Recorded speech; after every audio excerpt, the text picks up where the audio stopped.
জাতীয় উলামা মাশায়েখ আইম্মা পরিষদ কর্তৃক আয়োজিত ঢাকায় জাতিসংঘের মানবাধিকার কার্যালয় স্থাপনের প্রতিবাদে আজকের এই মানববন্ধনে উপস্থিত সংগ্রামী উপস্থিতি আমার প্রিয় সাংবাদিক বন্ধুগণ, পূর্ববর্তী আলোচকদের আলোচনা থেকে আমরা স্পষ্টই জানতে পেরেছি এবং আমাদের সিনিয়র নেতৃবৃন্দ আপনাদের সামনে আমাদের মূল মেসেজ দেবেন।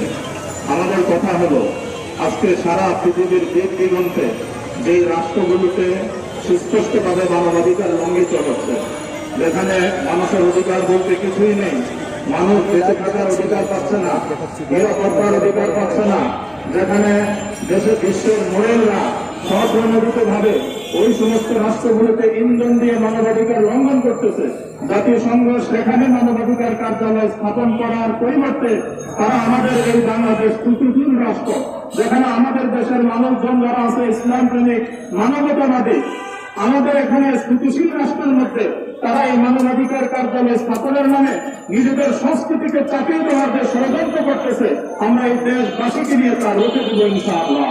কারণ আমাদের এই দেশের মানবাধিকার স্থাপনের জন্য জাতিসংঘের প্রয়োজন নেই।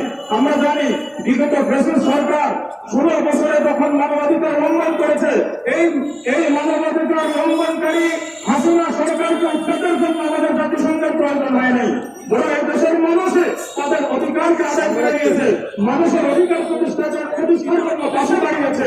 এখানে আমাদের জাতিসংঘের প্রয়োজন নেই।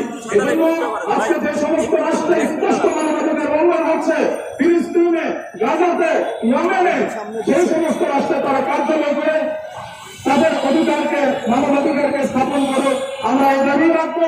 যদি এই আমাদের মানববন্ধন কর্মসূচির এই প্রভাব যদি তাদের উপর না পড়ে, এই সিদ্ধান্ত যদি বাতিল না করে, তাহলে আমাদের নেতৃবৃন্দের আহ্বানে আমরা আরো বৃহৎ কর্মসূচির দিকে যেতে বাধ্য হব। আমরা সবাইকে সবসময় আমাদের পাশে চাই। আল্লাহ তাআলা আমাদের সবাইকে তৌফিক দান করুন।